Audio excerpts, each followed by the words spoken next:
கர்த்தருடைய பரிசுத்த நாமத்திற்கு மகிமை உண்டாவதாக.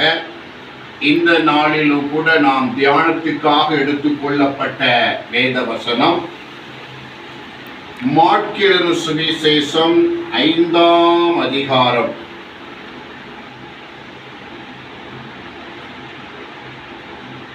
24வது வசனம். அவர் அவனோடு கூட போனார். திரளான ஜனங்கள் அவருக்கு பின் சென்று அவரை நெருக்கினார்கள். அப்பொழுது 12 வருஷமாய் பெரும்பாடுள்ள ஒரு ஸ்திரீ அநேக வைத்தியர்களால் மிகவும் வருத்தப்பட்டு தனக்கு உண்டானவையெல்லாம் செலவழித்தும் சற்றாயினும் குணமடையாமல் அதிக வருத்தப்படுகிற பொழுது இயேசுவை குறித்து கேள்விப்பட்டு, நான் அவருடைய வஸ்திரத்தை ஆயினும் தொட்டால் சொஸ்தமாவேன் என்று சொல்லி ஜன கூட்டத்துக்குள்ளே அவருக்குள் பின்னாக வந்து அவருடைய வஸ்திரத்தை தொட்டாள். அல்லேலூயா. அப்ப ஆண்டவராய் இயேசு கிறிஸ்து திரளான கூட்டத்தோட வந்து கொண்டிருக்கிறார். அல்லேலூயா. சுற்றி சூழ கூட்டம்.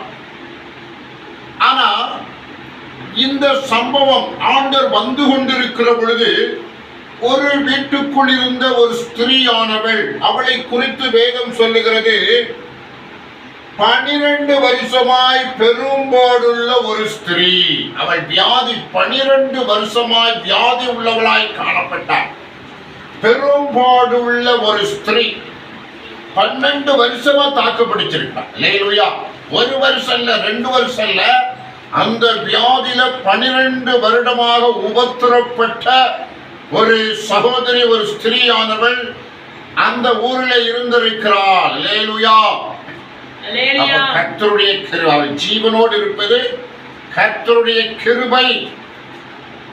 ஏன்னா அப்படிப்பட்ட வியாதியில சீக்கிரமாக மரணத்தை சந்திக்கக்கூடிய வாய்ப்பு இருக்கிறது. ஆனால் அவள் வாழ்க்கையில ஒரு அற்புதம் நடக்கும்படியாக அவள் வியாதியோடு கூட போராடி கொண்டிருந்தாள். அவள் வியாதியோடு போராடுகிறபடினாலே 12 ஆண்டுகள் அவள் தாக்கு பிடித்திருக்கிறாள். அல்லேலூயா. இந்த 12 நாள் வருடத்தில் வாழ்க்கை நடந்த சம்பவத்தை குறித்து பார்க்கிறோம். அநேக வைத்தியர்களால் மிகவும் வருத்தப்பட்டு தனக்கு உண்டானதையெல்லாம் செலவழித்தும் சற்றாயினும் குணமடையாமல் அதிக வருத்தப்படுகிற பொழுது, அல்லேலூயா, 2 விதமான வருத்தம். வைத்தியர்களால் அதிகமான வருத்தம். வியாதியை கொண்டு பணத்தை கொண்டு வைத்தியர்கிட்ட போனா வைத்தியரால சுகப்படுத்த முடியல. வைத்தியர்கள் விதவிதமாக ட்ரீட்மெண்ட் பண்ணி பார்த்தாலும் இவளுக்கு அது கொடுமையா இருக்கு. இந்த நாட்கள்ல ஊசி, மருந்து, டாக்டர் எல்லாம் விதவிதமா இருக்கிறார்கள். அல்லேலூயா. அந்த நாட்கள் அப்படிப்பட்ட ஆபரேஷன்லாம் இல்லை. ஒன்லி மருந்து தான். அது நாட்டு மருந்து தான். மூலிகையால் செய்யப்பட்ட இல்ல பழங்களால் செய்யப்பட்ட இப்படிப்பட்ட மருந்து வகைகளால் அவர்கள் ஜூஸ் பண்ணி ஒரு விதமான மருந்துகளை தயாரித்து அதை வைத்து மாறிவர் அதை சாப்பிடுமா, இதை சாப்பிடுமா, இதை சாப்பிடுமா, அப்படி ட்ரைனிங் எடு, இப்படி ட்ரைனிங் எடு, இப்படிதான் சொல்லியிருப்பார்கள். அல்லேலூயா. அவள் கொடுத்த மருந்துகளாலே அவளுக்கு பெரிய உபத்திரவம். அநேக வைத்தியர் பார்த்தும் கஷ்டப்பாடு வருத்தப்படுகிற பொழுது தன்னிடத்தில் இருந்த எல்லா பணத்தையும் செலவழித்து விட்டாள். தனக்கு உண்டானெல்லாம் செலவழித்தும் சற்றாயினும் குணமடையாமல் இருக்கிற பணத்தெல்லாம் செலவழிக்கிறான். பணத்தெல்லாம் செலவழிச்சு பார்த்தாலும் வியாதி கொஞ்சம் கூட குறையல. அதே நார்மல் கண்டிஷன்ல இருந்து அவளுக்கு வருத்தத்தை கொடுத்து கொண்டிருக்கிறது. அவளுக்கு வலியை கொடுத்து கொண்டிருக்கிறது. அவளுக்கு வியாகுலத்தை கொடுத்து கொண்டிருக்கிறது. அந்த வியாதினாலே அவள் கஷ்டப்பட்டு கொண்டிருக்கிறாள். எப்படியாவது இந்த வியாதியிலிருந்து விடுதலை அடைய வேண்டிய அந்த ஒரே நோக்கம் தான். மற்ற நோக்கெல்லாம் போயிடுச்சு. கணவன் எப்படி இருந்தானோ, பிள்ளைங்க எப்படி இருந்தானோ, பெற்றோர் எப்படி இருந்தாங்களோ, உடன்பதம் எப்படி இருந்தாங்களோ, மற்ற எல்லாரும் அதுக்கு பிரச்சனை இல்லை. அவள் வாழ்க்கையில் அந்த வியாதி அவளுக்கு ஒரு பிரச்சனை. அல்லேலூயா. ஆனா கர்த்தருடைய கிருபையினால 12 வருஷம் வியாதியில் போராடி கொண்டாலும் தன் ஜீவனை காத்துக் கொண்டிருந்தார். அது கர்த்தருடைய கிருபை. அல்லேலூயா. இதுக்கு முன்னாடி உள்ள சம்பவத்தை போன வாரம் பார்க்கும் பொழுது லேகியோன் 6000 பேர் பிடிச்சவன் அலைக்கழிக்கப்பட்டான். வாழ்க்கை துன்பப்படுத்தப்பட்டது. அவன் தன் கல்லெடுத்து தன் உடம்பை கீறுகிறவனாய் இருந்தான்.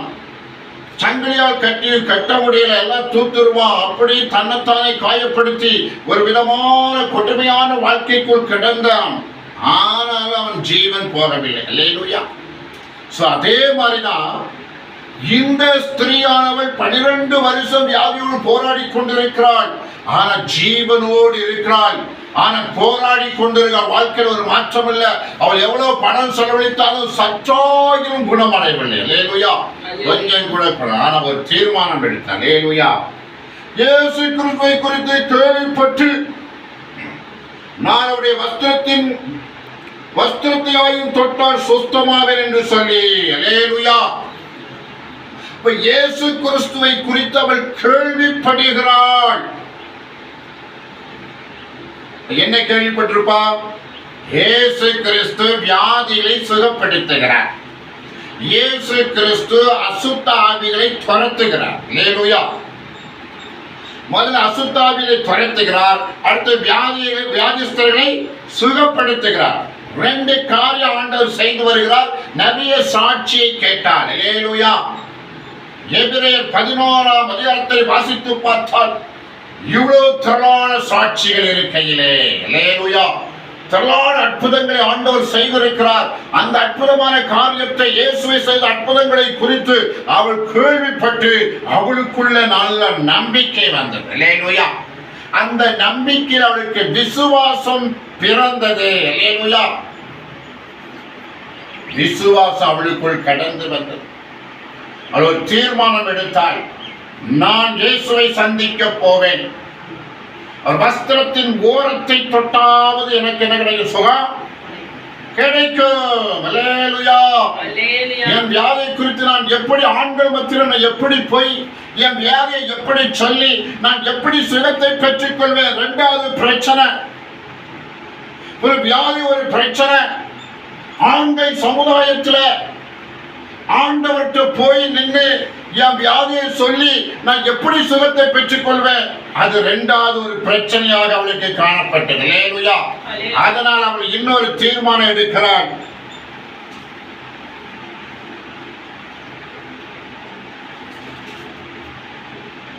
இயேசுவை குறித்து கேள்விப்பட்டு நான் ஒரு வஸ்திரத்தை ஆகிலும் தொட்டால் சுத்தமாவேன் என்று சொல்லி வஸ்திரத்தை தொடுவேன். அல்லேலூயா. வஸ்திரத்தை தொட்டு நான் சுகத்தை பெற்றுக் கொள்வேன். அல்லேலூயா. அவளுக்கு ஒரு நல்ல நம்பிக்கை இருந்தது. நல்ல விசுவாசம் இருந்தது.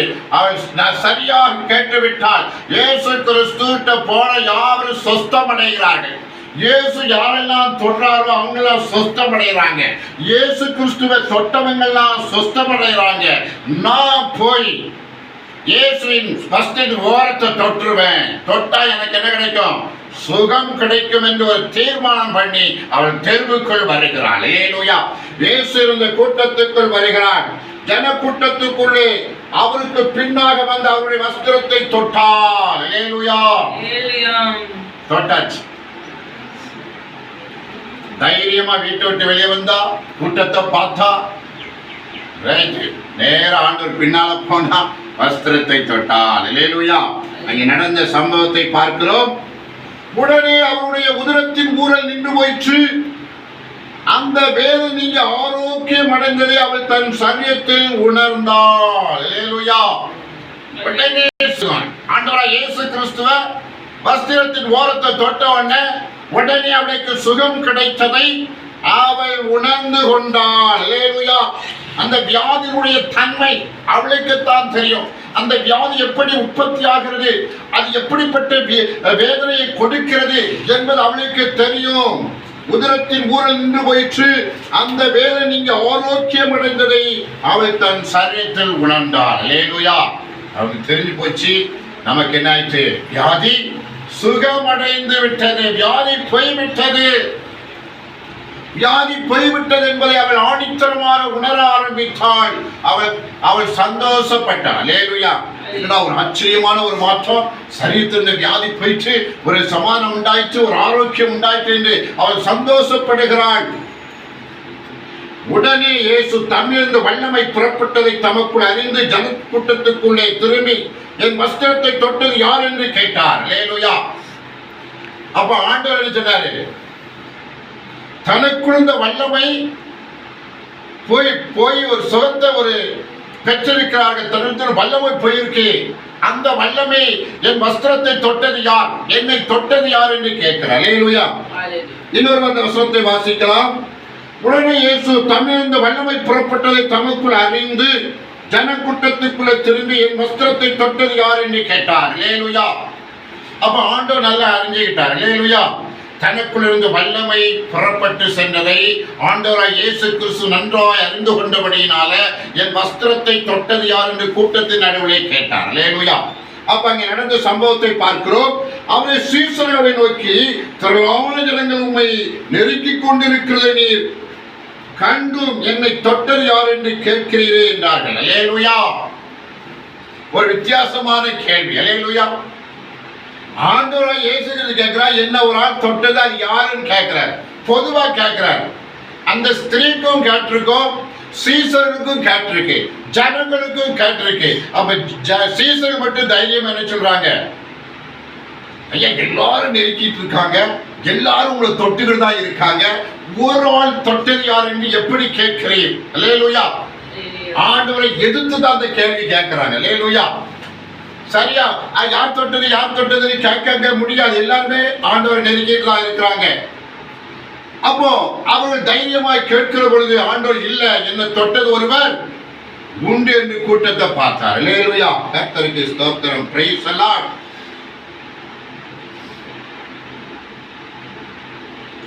இதை செய்தவரை காணும்படிக்கு அவர் சுற்றிலும் பார்த்தார். அல்லேலூயா. அவர் சுற்றிலும் பார்க்கிறார், யார் யார் யார் என்று சொல்லி. அல்லேலூயா. ஆண்டவர் நினைச்சார்னா பேரை சொல்லியிருப்பாரு. அந்த ஸ்திரீ பேரை சொல்லி கூப்பிட்டு இருக்கலாம். ஏன்னா அந்த ஸ்திரீ தன்னை ஒழித்துக் கொண்டிருக்கிறார். அல்லேலூயா. யாராவது நம்மளை யாராவது கண்டுபிடிச்சிட கூடாதுன்னு சொன்னா அவளை பத்தி வெளிப்பாடு யாருக்கும் வராது. அல்லேலூயா. அப்போ ஆண்டவர் அவள் விரும்பவில்லை, அதை அவள் விரும்பவில்லை. ஏன்னா அவள் பேரை சொல்வதோ வியாதியை சொல்வதோ அதை மற்றவர்களுக்கு பப்ளிசிட்டி பண்ணுவதோ அவளுக்கு விருப்பம் இல்லை. அதான் ஆண்டவர் பார்த்தாரு, இதை எப்படியா கண்டுபிடிக்கணும். அல்லேலூயா. அப்ப சுற்றி அதை செய்தவள் யாருன்னு சொல்லி சுற்றிலும் பார்த்தார். கர்த்தருக்கு ஸ்தோத்திரம். Praise the Lord.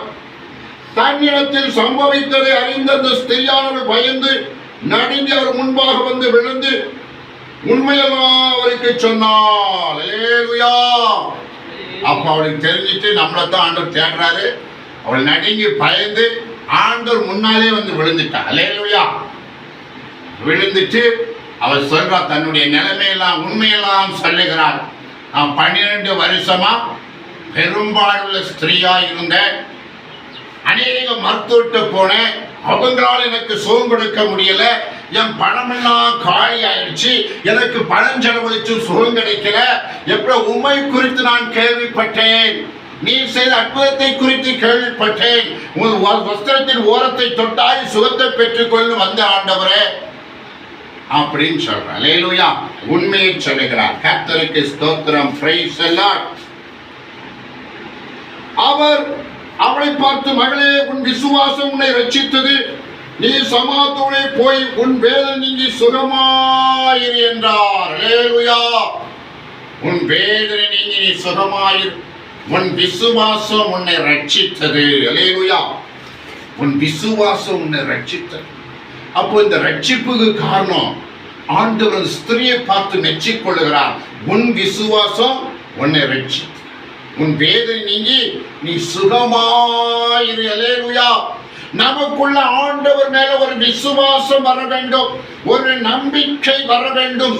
அவரால் கூடாத காரியம் ஒன்றுமே இல்லை. எப்படிப்பட்ட பிரச்சனை ஆண்டவர் சமூகத்தில் கொண்டு போனால் அந்த பிரச்சனை ஒன்றுமில்லாமல் ஆண்டவர் பண்ணி விடுவார். அல்லேலூயா. என்ற விசுவாசம் நமக்கு தேவை. விசுவாசம் இல்லாமல் தேவனுக்கு பிரியமாயிருப்பது கூடாத காரியம். நாம நம்ம வீட்டுல போய் இருந்து துன்பப்பட வேண்டியதான். எதிராளிய பிசாசு நம்மளை வாதிப்பான். வாதித்து துன்பப்பட்டு மரணத்துக்குள்ள தள்ளுவதற்கு துடிப்பான். ஆண்டவர் இந்த நாள்ல நம்மளை கொண்டு வந்திருக்கிறார். அல்லேலூயா.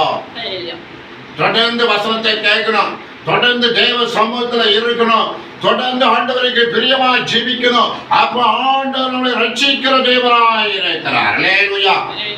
விசுவாசித்தார், உன் விசுவாசம் உன்னை ரட்சித்தது. நான் ஆண்டவரின் வஸ்திரத்தின் ஓரத்தை தொட்டு சுகம் அடைவேன் என்பதுதான் அவருடைய விசுவாசம். அந்த விசுவாசத்தை ஆண்டவர்கிட்ட அறிக்கையிட்ட பொழுது உன் விசுவாசம் உன்னை ரட்சித்தது என்று ஆண்டவர் அந்த ஸ்திரியை மெச்சி கொண்டார். அல்லேலூயா.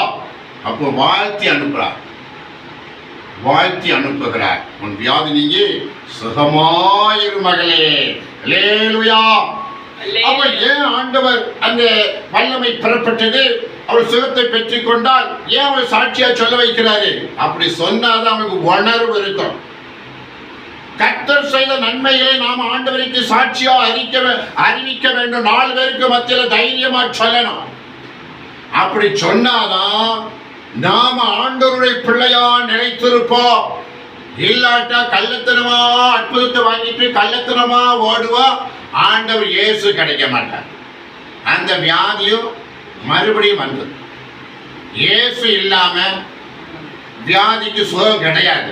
இயேசுவை மதிக்காம இயேசுவை மறந்து போனவங்களுக்கு அற்புதம் நிற்காது. இயேசுவை மறந்து போனவங்களுக்கு அற்புதம் நிற்காது, சுகம் நிற்காது. அப்போ இயேசு அறிக்கையிட்டு நாம பரலோகத்தின் பிள்ளையாய் மாறுவது தேவனுடைய சித்தமாய் இருக்கிறது. பரலோக ராஜ்யத்துக்கு நீ தகுதிப்படாம இந்த பூமியில ஒரு அற்புதம் வாங்கிட்டு என்னத்துக்கு அந்த அற்புதம்? அதனால உனக்கு என்ன பிரயோஜனம்? நீ பரலோகத்தின் பிள்ளையாய் மாற வேண்டும். அல்லேலூயா. யோவான் தன்னுடைய நிருபத்தில் எழுதும் போது உன் ஆத்மா வாழ்கிறது போல நீ எல்லாவற்றிலும் வாழ்ந்து சுகமாய் இரு மகனே. அல்லேலூயா. அப்ப கர்த்தருடைய பிள்ளைகள், கர்த்தருடைய ஊழியத்தை செய்கிறவர்கள், கர்த்தருடைய சமூகத்தில் வருகிறவர்கள், கர்த்தருடைய அற்புதத்தை பெற்றவர்கள் நாம இம்மைக்கு மாத்திரமல்ல மறுமைக்கும் உரியவர்கள். அல்லேலூயா. இயேசு நம்மள இம்மையில சுகத்தை கொடுக்கிறார், மறுமையில பரலோக ராஜ்யத்தை கொடுக்கிறார். ஒன்றை வாங்கிக்கிட்டு ஒன்றை வாங்காம இருந்தோம்னா அதனால பிரயோஜனம் இல்லை. இப்ப இயேசு பரலோகத்துக்கு ராஜாவா இருக்கிறார். அல்லேலூயா. எல்லாரையும் கூட்டிட்டு பரலோகத்துல இயேசு இருக்கும்போது நாம இல்லாம போனோம்னா அதனால எந்த பிரயோஜனமும் இல்லை. அப்ப ஆண்டவரை உறுதியாய் பிடிக்கணும், தொடர்ந்து ஆண்டவருடைய பிள்ளையா இருக்கணும். மரண வரையும் ஆண்டவருக்கு பிள்ளையா இருந்தாதான் பரலோக ராஜ்யத்தை நாம் காண முடியும். அல்லேலூயா. விசுவாசம். அந்த ஸ்திரீக்கு ஒரு விசுவாசம் இருந்தது. அந்த விசுவாசம் அவளை காத்து கொண்டிருந்தது. நான் எப்படியா சுகத்தை பெறுவேன்னு அந்த வியாதியோடு போராடி கொண்டிருக்கிறாள். எல்லாரும் சொல்றபடி வைத்தியரை பார்த்தாங்க, வைத்தியரால் சுகம் கொடுக்க முடியல. பணத்தெல்லாம் செலவழித்து பார்த்தாங்க, பணத்தினால சுகம் கொடுக்க முடியல. ஆனால் ஆண்டவர் அந்த ஜீவனை காத்து கொண்டிருந்தாள். அவளுக்குள் ஒரு விசுவாசம் பிறந்தது. அவள் இயேசு கிறிஸ்துவை குறித்து கேள்விப்பட்டாள், நன்றாக திட்டம் பண்ணினாள். அல்லேலூயா. நாகமான் காலத்துல, சிறிய படைத்த நாகமான் காலத்துல அவள் வீட்டு வேலைக்காரி ஒருவன் அந்த நாகமுடைய குஷ்டரோகத்தை போக்கும்படியாக நம்முடைய எஜமான் இஸ்ரவேல் தேசத்துக்கு போவார் என்றால் அங்க ஒரு தீர்க்கதரிசி இருக்கிறார். அவர்கிட்ட போனா சுகத்தை கொடுப்பார். அல்லேலூயா. சுகம் கிடைக்கும் என்று அடித்து பேசினார் ஒரு சிறு பெண்மணி. அந்த சிறு பெண்மணி வார்த்தை அவருடைய மனைவிக்கும் நாகமானுக்கும் வெளிப்பட்டது. இந்த ஸ்திரீ ஆணித்தரமாய் சொல்லுகிறதை பார்த்தால் நான் அங்கு சென்றால் எனக்கு ஒரு அற்புதம். ஆனா போனாரு, அவர் யோசனை கொடுத்தாரு. எலிசா தீர்க்கதரிசி யோர்தான்ல 7 தடவை முழுங்கி இருந்தாரு. அவர் சரிதல் குஷ்டரோகம் அவர் விட்டு போயிடுச்சு. அல்லேலூயா. விசுவாசம். அப்போ நம்ம பேசுகிற பேச்சு மற்றவர்களுக்கு விசுவாசத்தை உண்டாக்க வேண்டும். ஒருவர் தேவை உள்ளவர்கள் விசுவாசத்துக்குள் வருவார்கள். அல்லேலூயா. இவள் தேவை உள்ளவள். இவள் ஒரு வியாதி. அந்த வியாதி மரணத்துக்கு ஏதாவது நடத்தி கொண்டிருக்கிறது.